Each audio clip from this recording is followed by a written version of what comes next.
Hello बच्चों, let's read this question. The IUPAC name of the compound when chloroethane is reacted with methanamine is dash. So the key concept of this question is nomenclature.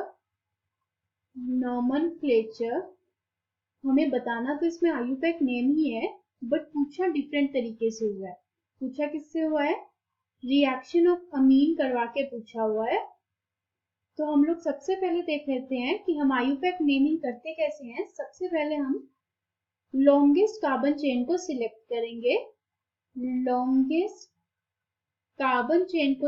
करेंगे.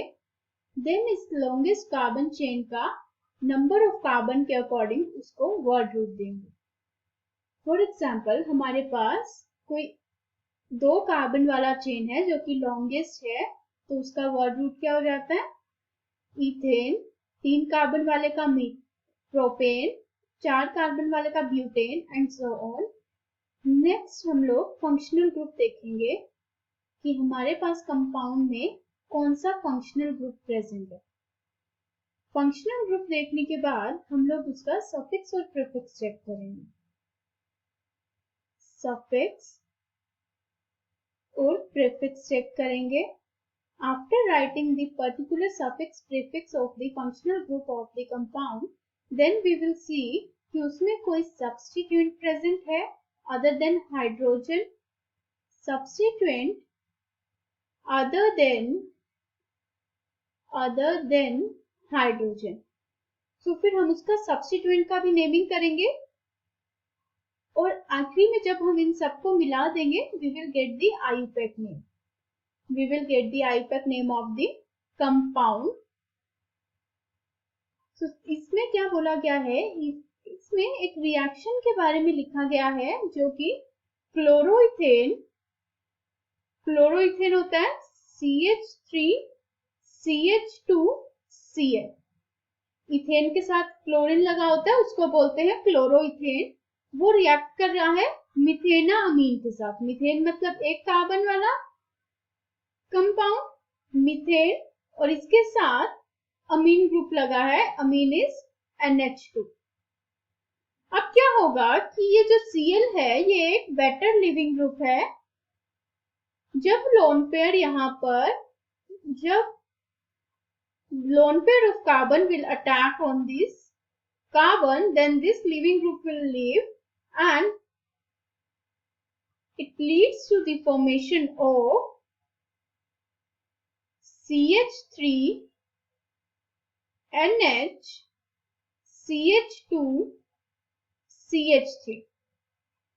ये basic reaction था. अगर हम इसका proper mechanism देखते हैं तो इसके बीच में क्या बनता है? जैसे ही हमारे पास lone pair of nitrogen attack करते हैं कार्बन पर, ये था हमारे पास CH3 CH2 एंड Cl. जब लोन पेयर ने अटैक किया, मैकेनिज्म देख रहे हैं हम लोग. Cl is a better living group. Then carbon and chlorine का बॉन्ड क्लीव हो गया और यहाँ से नाइट्रोजन एंड कार्बन का बॉन्ड फॉर्म हो गया. तो हमारे पास आता है CH3NH2 पॉजिटिव चार्ज CH2CH3. और इस कार्बन पर जो Cl निकलता है, Cl जो रिमूव होता है यहाँ से, उसको न्यूट्रलाइज तो होना ही होता है. तो क्या करता है? नाइट्रोजन पर भी पॉजिटिव चार्ज होता है, तो ये हाइड्रोजन अपने इलेक्ट्रॉन्स नाइट्रोजन को देकर खुद निकल जाता है और this H positive and Cl negative will combine and it will give HCl, whereas we will get the final product CH3NH CH2 CH3. So this will be the final product of this question and हमसे इसका nomenclature पूछा गया. सबसे पहले हम longest carbon chain check करेंगे। एक यहाँ पर इथेन का नॉर्मल लॉन्गेस्ट कार्बन चेन दिख रहा है हमें और एक 1 कार्बन वाला मीथेन है। तो हम लोग लॉन्गेस्ट कार्बन वाला चेन सिलेक्ट करेंगे। तो longest carbon is ethane. Ethane हो गया word root. Now we will check the functional group. Functional group जो हमारे पास लगा हुआ है that is amine. Functional group is amine. और जो हमारे पास अमीन के लिए हम लोग अमीन को ही एज अ सफिक्स यूज करते हैं while naming. Now we will check the substituent. हमने ये वाला चेन ले लिया while writing the word root. Functional group हो गया। अब ये CH3 एक सब्स्टिट्यूएंट है हमारे पास जो कि नाइट्रोजन से लगा हुआ है। इसको हम बोलेंगे एन मिथाइल।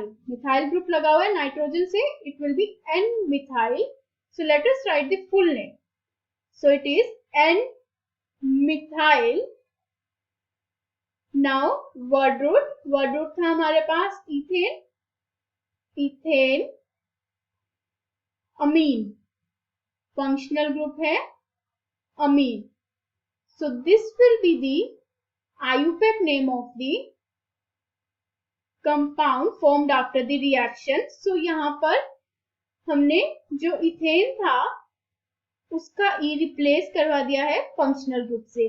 जब हम लोग पूरा IUPAC नेम को कंबाइन करते हैं देन द वर्ड रूट का जो हमारे पास ई होता है पीछे that is replaced by the functional groups. That's why it is written as N methyl ethanamine. Hope you understood it well. Best of luck.